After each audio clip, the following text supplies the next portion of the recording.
Hello everyone, welcome back to my channel अपनी ration classes.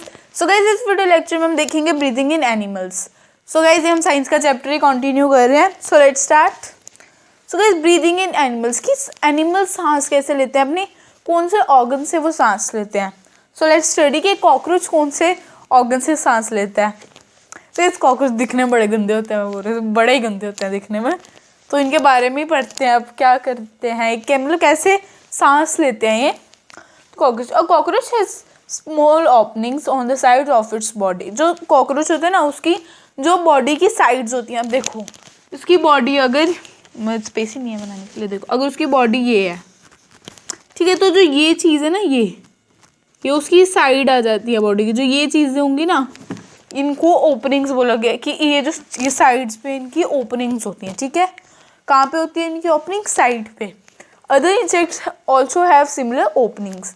बहुत से इंसेक्ट्स में भी ऐसी ही ओपनिंग्स होती हैं। ठीक है, these openings are known as spiracles. इन ओपनिंग्स को क्या बोला जाता है? स्पाइरिकल्स। तो आपसे ये भी पूछा जा सकता है कि जो कॉकरोच होते हैं उनकी बॉडी पे जो ओपनिंग्स होती है उनको क्या कहा जाता है। तो आप क्या बोलोगे? स्पाइरिकल्स कहा जाता है। Insects have a network of air tubes called trachea for gas exchange.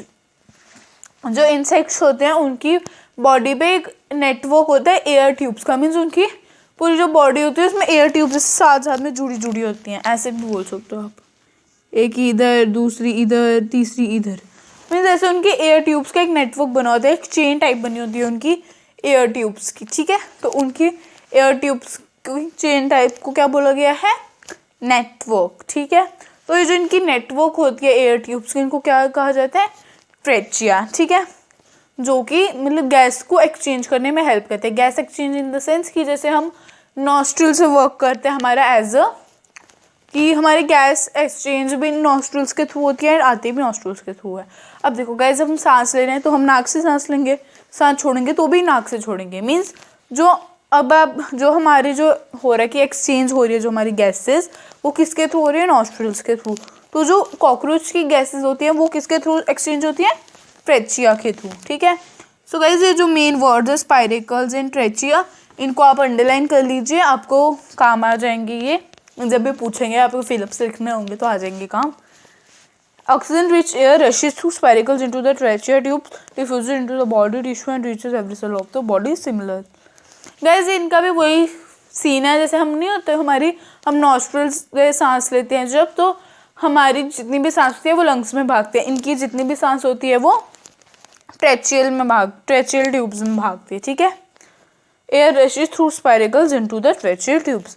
अब मैंने आपको बताया स्पाइरिकल्स क्या होती है। स्पाइरिकल्स होती है ओपनिंग्स, जो कॉकरोच की बॉडी के साइड्स पे जो ओपनिंग्स होती हैं वहाँ से ही वो सांस कर लेते हैं, वो स्पाइरिकल्स के थ्रू सांस लेते हैं। ठीक है, और जो नेटवर्क ऑफ एयर ट्यूब्स होते हैं वो ट्रेचिया। तो मीन्स जो होता है कि वो लेते हैं सांस, ऑक्सीजन, वो भी ऑक्सीजन की ज़रूरत होती है उनको। कॉकरोचेस को भी ऑक्सीजन की ही ज़रूरत होती है, वो भी ऑक्सीजन के बिना सर्वाइवल नहीं कर सकते अपना। ठीक है, तो वो ऑक्सीजन लेते हैं स्पाइरिकल्स के थ्रू। अब स्पाइरिकल्स के थ्रू लेते हैं तो जितनी भी ऑक्सीजन होती है वो कहाँ भाग जाती है? ट्रेचियल ट्यूब्स में। ठीक है, कहाँ भाग जाती है? ट्रेचियल ट्यूब्स में। जैसे हमारा सीन होता है कि हम नॉस्ट्रिल से सांस लेते हैं और फिर वो नेजल कैविटी में जाती है, नेजल कैविटी से वो विंड पाइप में जाती है, विंड पाइप से वो लंग्स की तरफ भागती हैं। इनका भी वही सीन है, इनका स्पाइरिकल से वो लेते हैं सांस, और स्पाइरिकल से सारी ऑक्सीजन कहाँ भागती है? ट्रेचियल ट्यूब्स में। सो गाइस, आपको ये भी क्वेश्चन आ सकता है कि स्पाइरिकल से जितने भी ऑक्सीजन होती है वो कहाँ जाती है, तो आप लिखोगे क्या? ट्रेचियल ट्यूब्स में जाती है। ठीक है, और फिर जितनी भी ट्रेचियल ट्यूब्स है वो पूरी बॉडी सेल्स को मिल जाती है। जैसे हमारे में होता है लंग से पूरी बॉडी सेल्स को मिलती है, वैसे इनकी बॉडीज में ट्रेचियल ट्यूब से पूरी बॉडी को मिलती है, बॉडी के हर एक छोटे छोटे सेल को मिलती है। ठीक है, Similarly, CO2 from the cells goes into the tracheal tubes and moves out through spiracles. Guys, इनका भी वही सिस्टम है जैसे हमारा होता है कि हम नॉस्ट्रल से सांस लेते हैं, नेजल कैविटी में जाते हैं, नेजल कैविटी से विंड पाइप में जाते हैं, विंड पाइप से लंग्स में जाता है। ठीक है, फिर वो तो इनहेलेशन में हो गया। जब एक्सहेलेशन होती है तो लंग से विंड पाइप में जाते हैं, विंड पाइप से नेजल कैविटी में, नेजल कैविटी से नॉस्ट्रल्स में। ठीक है, और फिर वो एयर बाहर आ जाती है, किसकी फॉर्म में? CO2 की फॉर्म में। इनका भी वही होता है, CO2 ये लेते हैं, मतलब इनकी बॉडी में जब वो CO2 बन जाती है, ऑक्सीजन जो इन्होंने ली होती है वो जब CO2 बन जाती है ट्रेचियल ट्यूब्स में, तो वो ट्रेचियल ट्यूब से स्पाइरिकल्स में पहुंच जाती है। और जब वो स्पाइरिकल्स में पहुंच गई एक बार, ठीक है, ट्रेचियल ट्यूब्स में जब वो ऑक्सीजन की जगह CO2 बनी, तो फिर वो CO2 ट्रेचियल ट्यूब से स्पाइरिकल्स में गई, स्पाइरिकल्स से वो बाहर चली गई, ठीक है। तो गाइस इनका भी वही प्रोसेस है, बस इनके नाम अलग है, हमारे नाम अलग है। हमारे ऑर्गन्स के नाम अलग होते हैं, इनके ऑर्गन्स के नाम अलग होते हैं, ठीक है। बस इतना सा ही फर्क है। और आपको ये भी क्वेश्चन आ सकते हैं कि ट्रेचियल ट्यूब से जब एक्सलेशन करते हैं कॉकरोच, तो ट्रेचियल ट्यूब से उनकी जितनी भी CO2 होती है वो कहाँ जाती है, तो आप क्या लिखोगे, कहाँ जाती है, स्पाइरिकल्स में, ठीक है। सो गाइज इनके में तो यही तीन थे main, trachea, spiracles and tracheal tubes, ठीक है।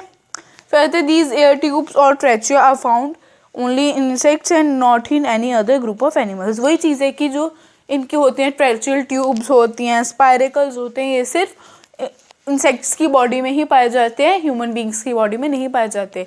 इन्होंने ग्रुप ऑफ एनिमल्स इसलिए लिखे क्योंकि जो हम इंसान हैं हम भी जानवरों में ही आते हैं, ठीक है, हम भी इंसान जानवरों में ही आते हैं, तो इसलिए उन्होंने बोला गया ग्रुप ऑफ एनिमल्स की कुछ जो इंसेक्ट्स होते हैं उनमें होता है ये, मीन्स ट्रेचियल ट्यूब, स्पाइरिकल्स, उनमें होता है ये सिस्टम इंसेक्ट्स में। लेकिन जो हम ह्यूमन बींग्स हैं तो वो भी एनिमल्स में ही आते हैं, तो वो होते हैं जो भी एनिमल्स में आते हैं ना, हम ह्यूमन बींग्स भी एनिमल्स में आएंगे, तो हम ह्यूमन बींग्स के लिए बोला गया। और बहुत से कुछ, और ये जो इंसेक्ट्स की बात की गई कि इंसेक्ट्स में ट्रेचियल ट्यूब्स एंड स्पाइरिकल्स होती है, बहुत सारे जानवर भी होते हैं जिनमें नहीं होती हैं ये सब ट्रेचियल ट्यूब्स एंड स्पाइरिकल्स में, जो बड़े बड़े जानवर होते हैं। इंसेक्ट्स में ट्रेचियल ट्यूब्स और स्पाइरिकल्स होती हैं, लेकिन जो बहुत बड़े बड़े जानवर हैं, या हम ह्यूमन बींग्स की बात कर लें, बहुत बड़े बड़े जानवरों की बात कर लो, तो उनके अंदर ट्रेचियल ट्यूब्स एंड स्पाइरिकल्स नहीं होते, उनके अंदर कुछ और सिस्टम होता है, वो हम हायर क्लासेस में पढ़ेंगे, ठीक है। सो गाइज अभी आप कॉकरोचेस के नोट बना लो या फिर स्क्रीनशॉट ले लो, फिर हम मिलते हैं अर्थवॉर्म के साथ।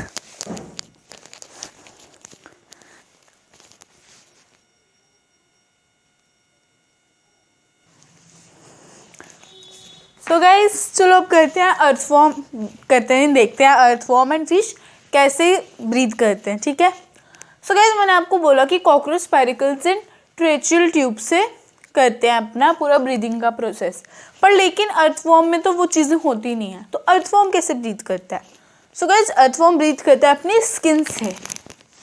सो गाइज उसकी स्किन ही उसको ब्रीथ करने में हेल्प करती है, स्किन ही उसको सारा मीन्स उसकी स्किन जो होती है उसकी वही उसको गैसेस को एक्सचेंज करने में भी हेल्प कर देती है, मीन्स उसको इनहेलेशन में भी स्किन हेल्प करती है एंड एक्सहेलेशन में भी स्किन हेल्प करती है, ठीक है। The skin of an earthworm feels moist and slimy on touching. जो अर्थवॉर्म होता है उसकी जो स्किन होती है ना वो बहुत ज़्यादा नमी वाली होती है, उसमें मीन्स बहुत ज़्यादा चिपचिपी होती है, और वो जैसे हाथ में आती है, जैसे स्लाइम नहीं होती, जैसे स्लाइम को आप जैसे करोगे वो उतनी खिंचती जाएगी, और मीन्स उसको बहुत ज़्यादा मॉइस्ट होती है, बहुत ज़्यादा उसमें चिपचिपी सी होती है, और बार बार हाथ से फिसल रही होती है उसकी स्किन नहीं मीन्स जब भी आप अर्थवॉर्म को टच करते हो, नहीं क्योंकि मैंने आज तक कभी नहीं किया है, ये मैंने कहीं से देखा था, उधर लिखा था मैंने लिख दिया, नहीं गाइस ऐसे होता है, बट कोई भी किसी ने भी फील करके तो कोई नहीं देखता ऐसे। ये चीज़ सबको पता होती है कि जो स्किन होती है अर्थवॉर्म की वो मॉइस्चर शाइनी होती है, मॉइस्चर स्लाइमी होती है। गाइस एक तो वो जब बारिश होती है वो तभी बाहर आता है, वो हमने उसका रीज़न जाना था 9th चैप्टर में, जब मैंने आपको कराया था 9th चैप्टर में, आपको उसका रीज़न बताया था। जिसने नहीं देखा है जाके देखो पहले वो वीडियो। सो गाइस उसमें देखो अब वो पानी क्योंकि बारिश पड़ी होती है, तो जब वो अर्थ पे आते हैं मीन्स अर्थ पे तो बारिश पड़ ही रही है, तो फिर जो पानी पे जाते हैं, एक तो पानी से आप पूरा गिल्ला हो गया होता है जब वो अर्थवॉर्म, एक तो उसकी स्किन तभी ऐसे बार बार हाथ से हो रही होती है, निकल रही होती है, और उसकी स्किन ऐसे भी बहुत ज़्यादा मॉइस्ट होती है।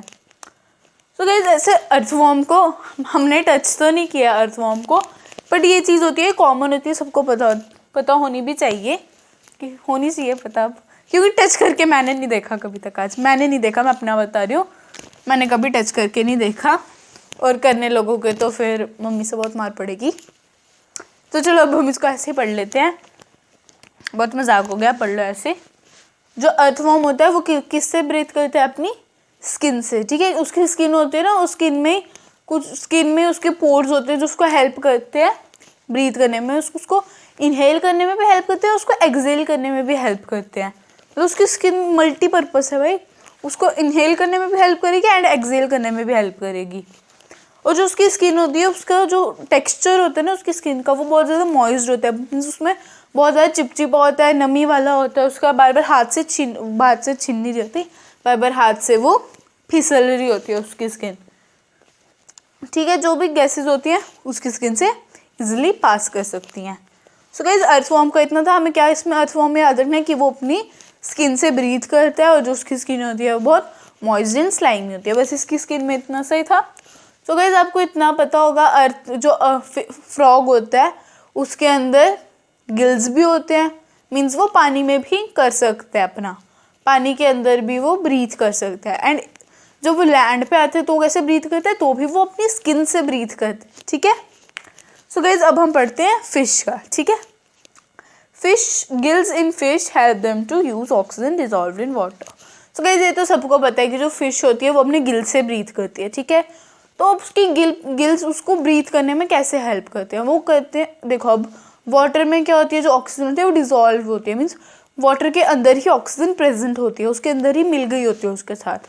तो जो गिल्स होते हैं वो हेल्प करते हैं उस डिजॉल्व ऑक्सीजन को यूज़ करने में। ठीक है, gills are projections of the skin.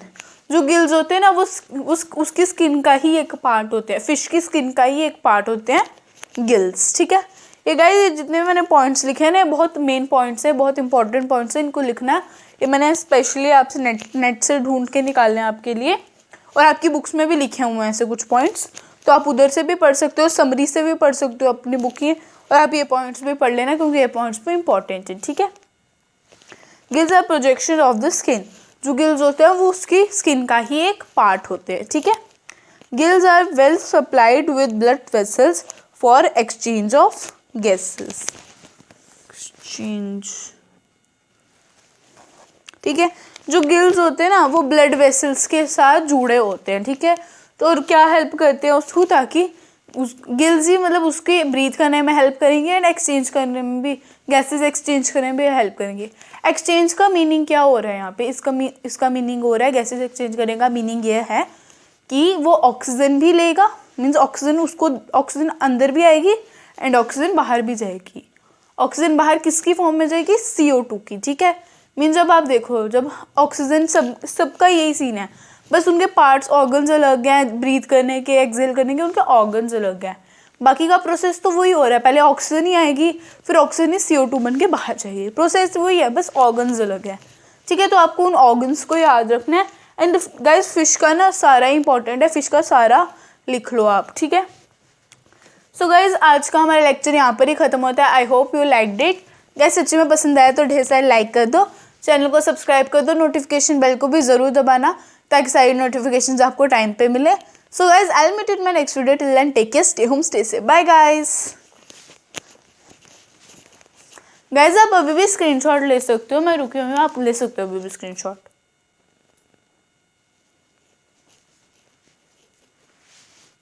Bye guys.